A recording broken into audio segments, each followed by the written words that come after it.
Good day to everyone, and thank you for joining this webinar today on conflict resolution. It's a hugely popular, if I can call it that, if I can use the word popular, it's a topic that does come up a lot in coaching. So what I'm going to do today is just walk you through how it occurs, what conflict's all about. We might have some people joining us along the way, so I'll be admitting people. But let's get started now. We've got about 45 minutes. And as I mentioned before, if you do have specific questions, then you can pop them into the chat, or you can actually send a chat message directly to me. If we get time, then I'll answer those questions. And I've popped my email address in the chat as well, in case you want to ask something in confidence. So I am recording this, but it only records the slides and me. So don't worry. So let's get started. Those bings that you're hearing are me just admitting people. So let me just close to the room and we can get started. So I've got a few numbers here, and I think what you can see is the huge impact that conflict and the time and energy and effort and actually money it costs to resolve conflict. So there's a number of figures. It equates to approximately 2 hours per week, which is about £1,000 per employee annually. But actually, the CBI estimates that it costs 33 billion per year, taking up 20% of leadership time and 370 million working days. And that's a legitimate figure from the Confederation of British Industries. So you can see that there is a lot of time, energy, and investment that's spent trying to deal with conflict. And I would suggest that it's actually unpicking conflict that's already been building, that hasn't been resolved. And I'll come on to that a bit later. Very often when I'm coaching people and working with my clients, I try to use a different word, because conflict is actually about communications. And I think when we hear the word conflict, it sounds big, it sounds scary. The actual Latin definition of conflict is to fight, to battle, but that's not what we want to do here. It's simply a difference of opinion, different views. And a lot of it, as so much of what we do in life, is about communicating well. And also what I notice is that we need to be aware of when something is a conflict. And I think that's something I'll allude to later on. And I've got a fantastic book I can recommend to you around recognizing you may well be in a conflict situation. Now, conflicts don't have to be big. They can be simple things, but over time they can build. So let's look at what we're going to cover today. So these are some of the issues that I see when we're dealing with conflict. Bear with me, I'm just going to admit someone. Let me just see. Here we go. Bear with me. Yes, these are some of the issues that I see associated with conflict. If you have a lot of conflict or conflict that hasn't been dealt with, these are some of the issues that can occur. And you may think they're for other reasons, but it's worth looking at. Are there issues that you believe have remained unresolved or ignored or not dealt with?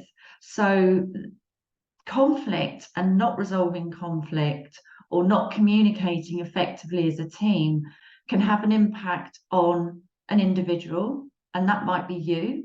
That might be why you're here today, that you're in a situation that you're not sure how to resolve, or you feel a bit triggered or a bit worried about what's going on. It may be somebody in your team.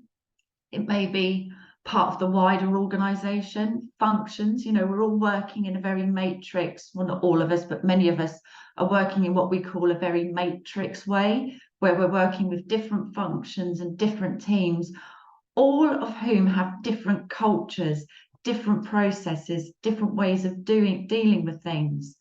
And these can all lead to misunderstandings, and if they're not dealt with, build into conflict. And as I'm sure as you've realised this year, particularly in the UK, and I think globally, a lot of companies have restructured. So change and the way that change is dealt with is a breeding ground for misunderstandings, for conflict situations occurring. And I think I've seen a statistic that in the pharmaceutical sector, for example, around 87% of pharmaceutical companies have restructured this year with everything that's going on in the global economy. So it's not surprising that there are conflicts that are taking place, misunderstandings that build and build and build, and we'll come on to that a bit later. So these are some of the areas, some of the problems that can occur with conflict, not dealing with conflict. And the issue is that if you don't deal with, if you're a team leader, for example, and you're noticing, or perhaps you haven't noticed, or your colleagues haven't shared with you that there are issues that they're grappling with, if we don't deal with it within ourselves or within our team or across departments or across functions, that can actually spread to how we're perceived in the outside world. And I've seen it, I've coached in it, I've dealt with it. So, for example, I was working with a product-based company, and there were lots of conflicts and discussions that weren't really being addressed because the company was busy being busy. And I know many of us are busy, but sometimes we just have to stop and think about what we're doing. Are we doing things in the optimum way? And these discussions around processes and systems and processes never really got resolved. And of course, as you can imagine, with a company that's delivering tangible physical products, that then led to a breakdown in communications with customers and suppliers. And in that instance, it definitely had an impact on the performance of the company. So that's why it's so important to be able to, as I mentioned previously, recognize that there's a potential conflict, create a culture or a behavior within yourself where you're able to talk about these things with yourself, with other people, other departments, your boss, to enable to resolve those things so it doesn't stifle innovation. Unresolved conflict can stifle innovation in a team, and it can stifle innovation across a department and an organisation as people become more and more frustrated that their concerns aren't being addressed. Now, as an employee, if you're part of a team or you're running a business, you also have a responsibility to communicate and not passively sit on things. And I know for some of us that may be very difficult because sometimes conflict feels as though we're being aggressive. Well, it doesn't have to be that way. Being assertive, and I've got a course on assertive communications, is very healthy and very natural. What I've seen in some of the teams I've coached is a passivity where people hold back. People don't talk about what's bothering them because perhaps they're a little bit introvert. They don't feel comfortable talking about the topic. They don't know how to address it. And it goes on and on and on until it stifles innovation, it stifles performance. And of course, there's an impact, not just on the organizational performance, but ourselves as human beings, stress, burnout, because it could be an issue around workload. It could be an issue around a change. Doesn't have to be a big change. It could be a simple change or an organizational change. And you don't understand it. Perhaps you don't understand where you fit in. And that can really have a toll on our mental health and well-being. And that can lead to absenteeism. And in addition to the costs and the impacts to business, the numbers that I showed earlier, we know that actually to replace someone in your team is going to cost you a third of the overall recruitment costs, the onboarding costs, the costs of that employee, or should I say the investment. It's going to cost you a third to replace that person. So it's really important that we address conflicts. So, as I mentioned, this webinar is for you if you're an individual, you're in a situation you're not sure about, or you're an organisation, a department or a team that's looking to address some of these issues and address conflict in your setting. So there'll be tools and tips that will help you, whatever situation you're in, or perhaps you're here just for general learning and education. Okay, so let me just go back to the slides. So just a little bit of background before we get started. If you've seen my webinar before, you'll see some of the clients that I've worked with. I've worked up to board level in organisations in my former career. And in fact, my career was in communications. So I was working in crises and issues management. So I was quite adept and felt quite comfortable dealing in difficult situations. And at the level that I was at board level, there was a fantastic culture of being it was quite a lean industry. It was the supply chain industry, which was one of the trailblazers in terms of lean and agile working. And that created a culture of being really, really super customer focused and really addressing problems as we went along, because they would impact the operations day to day. So there was that culture of feedback. And that's something you need to think about if you're leading a team or department, in terms of, are you creating that culture for feedback? Now, I work with lots of companies and teams where feedback can be a twice yearly event, an annual event, but that doesn't really do enough for people, I believe. When I'm doing psychometric profiling, where I compare my clients' leadership styles with the most successful leaders, it's all based on data and research. Very often what comes up is lack of feedback and recognition. And feedback does not always have to be negative. It can be positive. But what we want to do to help combat some of these conflicts, some of these misunderstandings that grow and grow, is to create that culture of feedback, as in work with your team, speak to the person that you work with in different functions, or the supplier or the customer, and understand, how would you like to communicate? How do you receive communications? How can I communicate with you well? What do you want to know about? Very much it's a no surprises world in business, but I think creating that culture of ongoing dialogue, spending time with your team, delegating anything you can do to your team so you can spend quality time with your team, listening, observing, and really hearing what's going on for them. Because sometimes, as I mentioned before, we get busy getting busy and we forget to spend that time with our clients. So these are some of the companies that I've worked with. I'm also a coach for the Healthcare Businesswomen's Association and a leading US talent-based organization for women in leadership and different segments of the US executive population.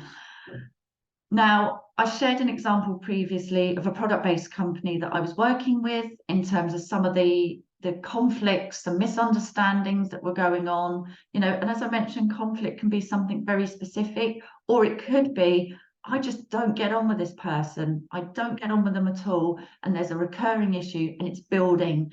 So conflict can be many things. So I'll share another example. I was working with a team in the medical industry, and they had a very charismatic, a very dynamic leader. But when I went into the team workshop, because the leader and his deputy were feeling that the team weren't stepping up, they weren't performing, we're not getting input, what's going on, we're stifling our opportunities, we're not being recognised as a very empowered team across the whole organisation, and we want to be recognised for what we do. When I went into that workshop, we looked at the different personality styles. I'd analysed them before using DISC psychometric profiling. And what I realised was they all had very, very similar profiles. And I'll come on to this a bit later. You might think, fantastic, we all understand each other. We all know how each other operate. But we're all very individual. We've all got emotions. We all get hijacked or triggered by different tones of voices, the way different people communicate, body language, tone of voice. So it's not always that simple. But because they all had similar styles, they were all dealing with things in the same way. And sometimes we need to work with different styles in our team, which is why I do a team mapping process to help drive recruitment and resolve some of these issues. We need to work with different styles to learn and grow from other people. So maybe you've got a conflict with somebody who has a very different style to you. Is there something you can learn from that person? But this team had all the same styles. So they were all quite introverted. They were team players. They didn't want to upset anyone by bringing things to anybody's attention. They respected their managers, but they were just carrying on and not really saying anything. And we found that out during the workshop. And then we developed programs and ways in which they could share feedback and help their manager. And their deputy manager, actually had a similar style and was taking all the stress for the team. So we worked that out, and they're a very high performing and successful team now. So today we're going to look at these key areas. We're going to introduce conflict, business implications, root causes, and we've got time for questions and answers in the chat. So I think one of the keys with conflict is, as I alluded to at the beginning, was how do we recognize it? So if you feel uncomfortable in a situation, perhaps you might want to keep a note of what's making you uncomfortable. If you have had psychometric profiling, such as Clifton Strengths Finder, DISC, or Insights, take another look at your profile and see if there's some information there. There should be, about how you deal with communication and conflict, because sometimes we have to be able to look at ourselves and understand, well, is my style playing a part here? But let's recognize it within ourselves. Let's understand if it's within the team. If it is within the team, is there a conversation you can start to have with the individuals in your team, or in the functions you may be working with, or have team workshops, regular team workshops, so you can uncover some of these issues. You can work in breakout groups so it doesn't feel overwhelming for people. Or, is it conflict with external stakeholders? Is there something going on where, for example, I've worked a lot in pharmaceuticals, and my role involved working with government organisations, government bodies, regulators. And sometimes there would be a difference of opinion. We might all want the same thing, but the way we went about it was very different, very different. So it was about understanding where the other person was coming from, understanding my own style, and understanding if I could adapt. So I think there's a key to recognizing it and seeing if you can diagnose the reasons for it. Have you been through a change in the organization? Has there been a new process? Has there been a new team member and things feel a little bit different? Remember, as human beings, we're not very good at dealing with change. We don't like change being done to us.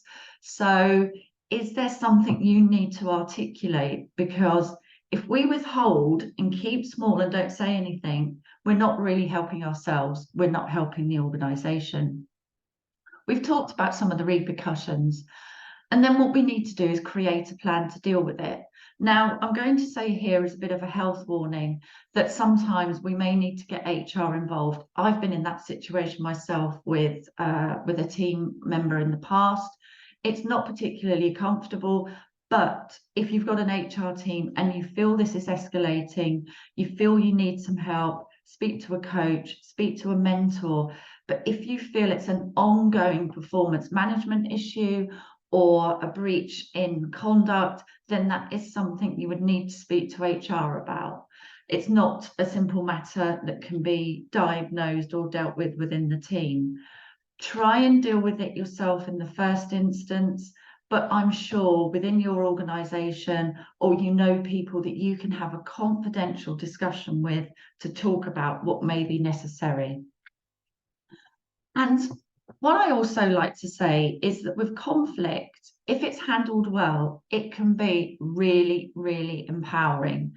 You may not believe me, but I believe it to be true. I've had situations personally and with clients and with teams where they've been at loggerheads. things have built up and they seem to be at an impasse.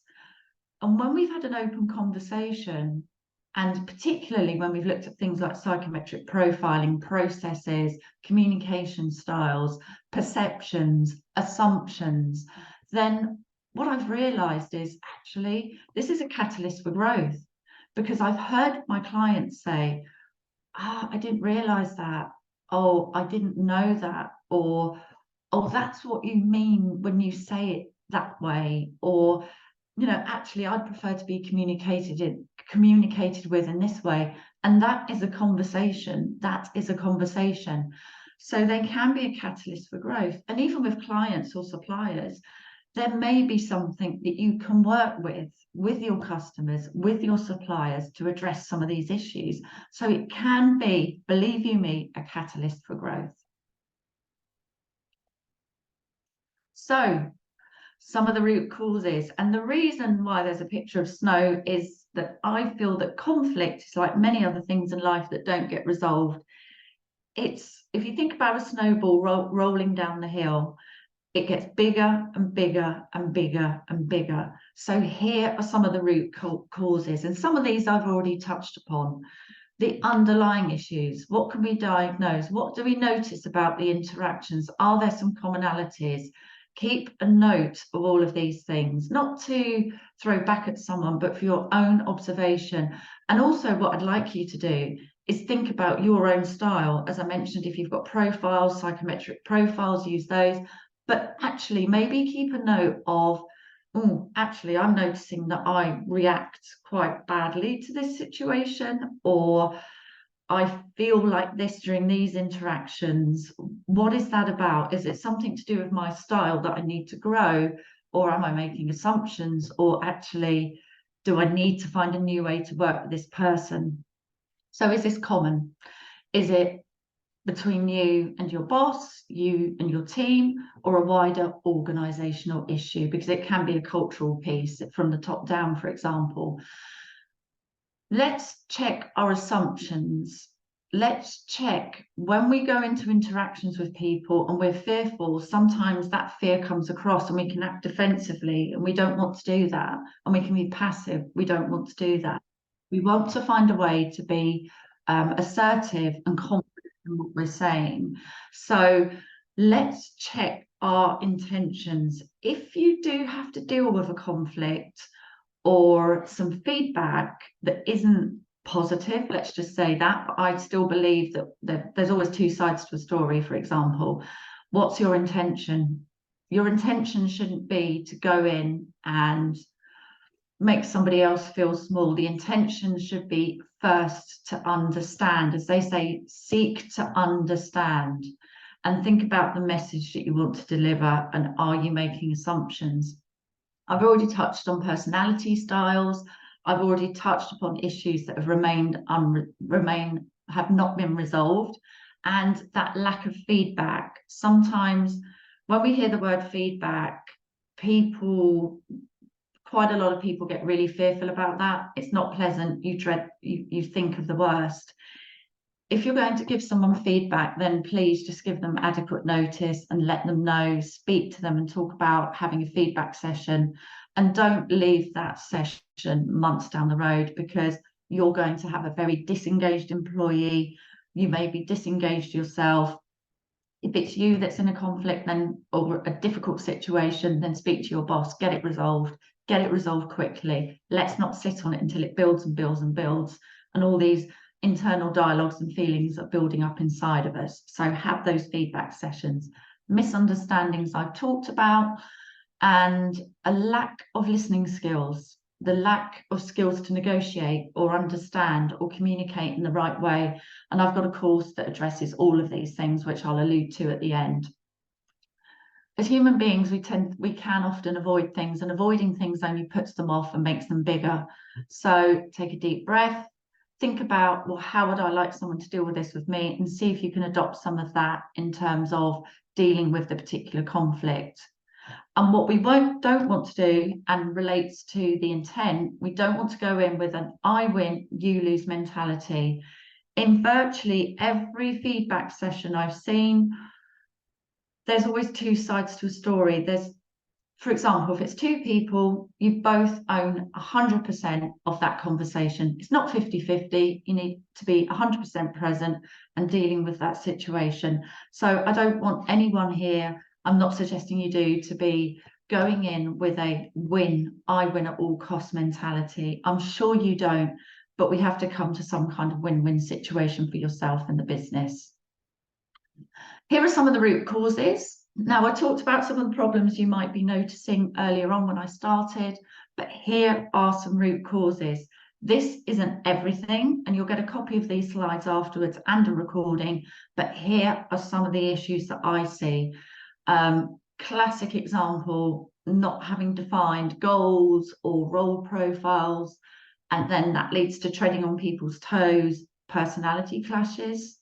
I've worked with people where in my former career, where they had a very different style to me, and I decided to think differently. I thought, what can I appreciate about this person?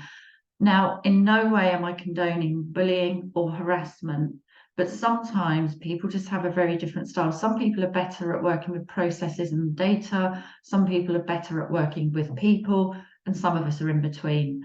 So you might be able to learn something from this person, but here are some of the key areas where communications can break down, and it is all about communication. When they break down, that's when conflict starts to arise.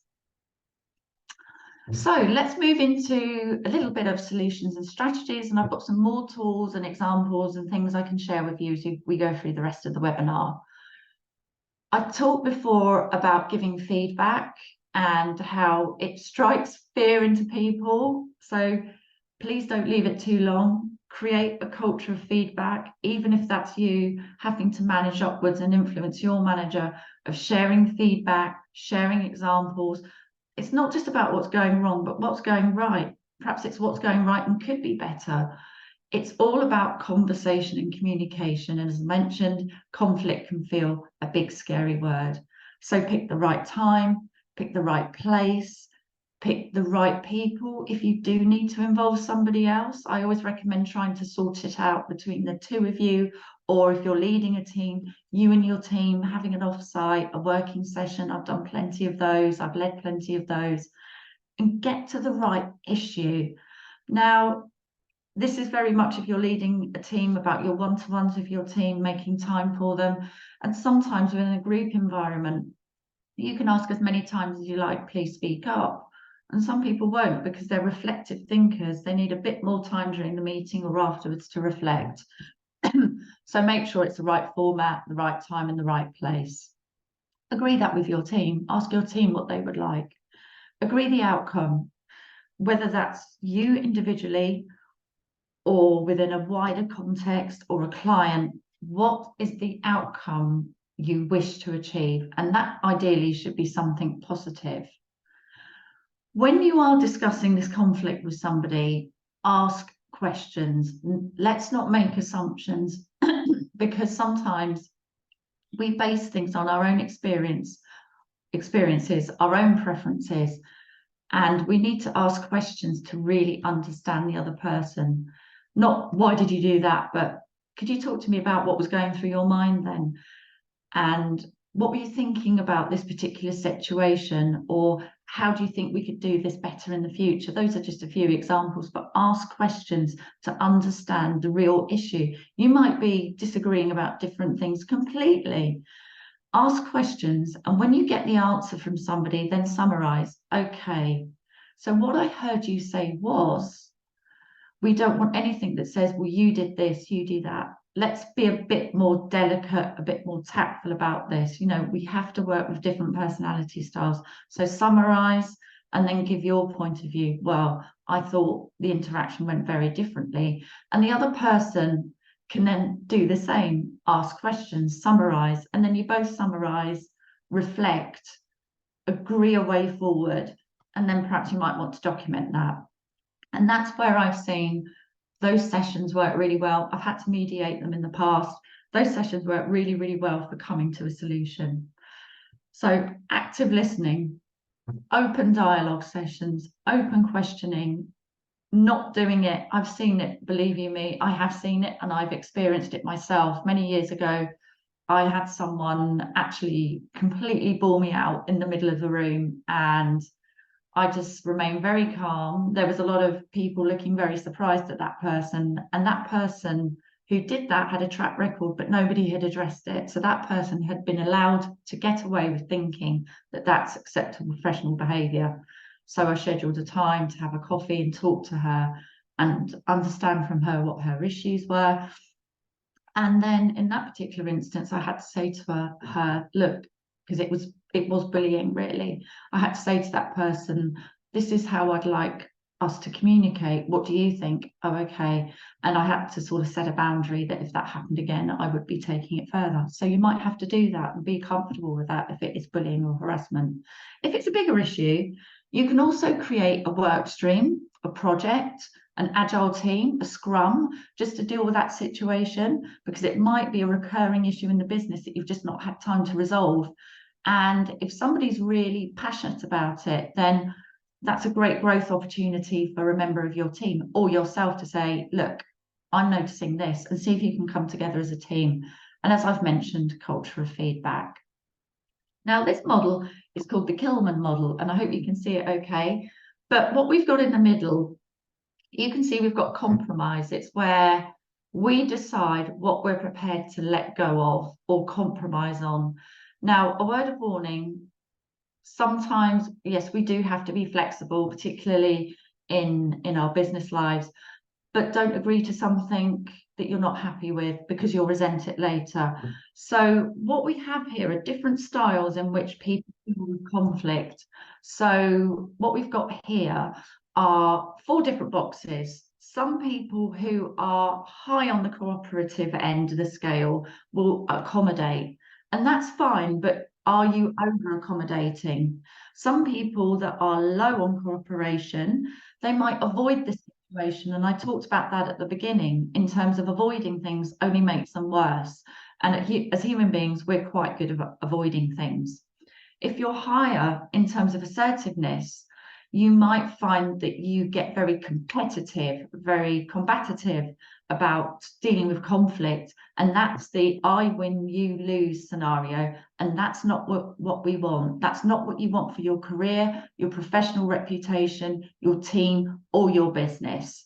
And if you're assertive, but you're also cooperative, you can collaborate. But in the middle here, we've got compromising. And that's compromising. I like to use a different word, making choices, because sometimes when we think about compromise, it's about giving something up. Yes, it is, but we can say, what choices are we prepared to make? So use that as a model and have a look at where you deal with conflict, or your organization or your team, and think about, am I very assertive? Assertiveness is fine, but sometimes we have to sit back, we have to listen and make sure we're not being overly aggressive. Am I extremely cooperative? In which one of these boxes do I find myself, or is there more than one? Reflect back on past situations. What would I do differently? Because we want to get to a win-win situation. We want to get to a win-win situation for your team. That might mean somebody moving to a new position. It might mean somebody leaving the business, but that might be the best thing for that person. It might be the best route for yourself, but come to a win-win situation, not an I win, you lose. There are other tools we can use. I've already talked about or mentioned briefly psychometric profiling. I use DISC. I use a number of different DISC reports. They've got a whole suite of tools and materials that we can use. So I use the Work of Leaders report, which uses data to compare people against different leaders globally, the ones that are successful as leadership has changed, the models of leadership, way that we lead today has changed. So DISC can give you a very good profile around, are you, for example, the more driven type, which is the red energy? Are you the more people orientated type on the right side, which is more, the yellow or the green? So as you can see, there's 4 quadrants there. And at the top, if we go D to I, those are more extrovert types. So people that will express, but they will express in different ways. The D might be quite direct, quite fast, quite dynamic. The I will be a very sociable, outgoing person. And on the bottom layer, you've got C and S. They are C and S, and they are more of the introverted, reserved styles. And then you've got the line down the middle on the right. You've got people that you've got employees, or it might be yourself, that are more people orientated, and those on the left that are more task focused. And everybody's a blend of different styles. So let's not make assumptions. If you're unsure what your style is or that of your team, then get in touch and we can talk about some of the different DISC profiles I have around time mastery, around personal effectiveness, around a general DISC profile, or the work of leaders report. So you might want to start to observe this in your team. Now, on the right here, this is a very well-known model. I think it's called the Tuckman model around team development. So you've got team performance on the bottom, team effectiveness going vertical. Now, what happens, and this might be worth thinking about in your own context, is that teams, when they're coming together or there's a change, go through a number of different processes. And it's called forming, forming, storming, norming, and performing. And then sometimes teams actually adjourn. They might actually stop being a team. If you're a Scrum Agile team, that team might stop and move into something else. But typically, these are the 4 stages. And what happens is that conflicts can arise. So, for example, when a team comes together, you may have noticed this, everybody's getting used to each other. It can be quite polite. People can be quite reserved. But then what happens is we go through a storming process where, as we work together, different issues occur, different facets of our business become apparent, different personality styles start to emerge. And it is perfectly natural that during that storming phase, this is where conflicts can occur. They can occur at any time. This could be as simple as a new process being introduced to the team, a new team member, or it can be a bigger change, or working on a new project. So this is perfectly normal to go through this storming process. The trick is to use that storming process to build your effectiveness for your organization, for your own growth, and to deal with any conflicts that come up. Now then, earlier I talked about conversations, how the word conflict can be quite scary. There's a really fantastic book I would recommend, and it's called Crucial Conversations. I always recommend it to my clients because at some point, conflict management will come up. And very often, actually, it's in terms of our own personal boundaries. We haven't set our boundaries. We've been taking on work from other people because we're scared to say anything, or we don't feel we can. And those lack of boundaries can actually be something that causes conflict as you take more and more on and don't resolve any particular concerns that you have, or ask questions, or delegate effectively, for example. But this book is fantastic because it really talks about what I mentioned earlier, understanding when you are going into a crucial conversation, when the stakes are high. It's really good for your professional life, and it's really good for your personal life. So I would really recommend this book. And on the right there, you can see someone that's looking very scared. I don't know whether you've been in that situation yourself, but feedback, or I need to discuss this issue with you. There are certain words we use that are trigger points. So as I mentioned before, make sure that feedback is given from a perspective of it's a win-win situation. It's not I lose. I've seen it before. I've experienced it before in my professional life, and it's not pleasant. It's a conversation. There are always 2 sides to a story, and sometimes you can take a very defensive or aggressive position, and that doesn't work. I can't believe or tell you how many times I've been in team workshops or working with an individual, and the issue has cleared itself up very quickly because it's been a simple misunderstanding. Perhaps a client has said one thing, but actually your employee's got an email saying, well, the client said something different. Now, We're not going to go in and criticize our client, but we're going to find a way to work together and resolve that quickly. So don't always assume. Assumptions are some of the worst things in life. We make assumptions all the time because as human beings, we judge quickly. And sometimes we need to take a step back. As I was mentioning before about personality styles, are we making assumptions? Perhaps you can learn something from this conflict. So I really love this quote, that conflict can destroy a team which hasn't spent the time learning to deal with it. And having worked with clients, having dealt with conflict myself, then it's inevitable. But when you learn to deal with it or find your own way of dealing with it or take some of these tools and techniques that I've shared today, then you've got a really empowering set of skills and learning that you can take forward. It will, you've seen the numbers, it can be really, really destructive, but it doesn't have to be. We just have to learn how to deal with it because it's probably going to happen. Now, I talked about here, or talked about earlier, that there are development opportunities. I've left my contact details at the end. My email is in the chat box around different courses that I run. And I do have a very specific conflict management course. Now, I'll share the information on that afterwards. You'll get a recording of this course, so you've got the slides, some of the initial tools and techniques. I've just touched the tip of the iceberg today in terms of how to deal with conflict, because it can be very specific, very complex to unravel. So there's a 4-week course and there's a longer course. But if you want something specific, then get in touch. Perhaps you just want a one-off session to talk about an issue that you're grappling with. So there are lots of opportunities. My website will be at the end of the slide. So visit my website, have a look. We'll send out more information afterwards to help you see if we can deal with your issue. Now let's have a look. Yes, I've got a comment here about the word assume. And yes, there is another phrase that people use for assumptions. There's another quote, but it actually contains a swear word. So I won't use it today, but absolutely. And please see conflict as an opportunity to grow and learn. When we grow and develop, it can feel really uncomfortable, but you will grow if you learn to deal with these things. You might not get it right first time.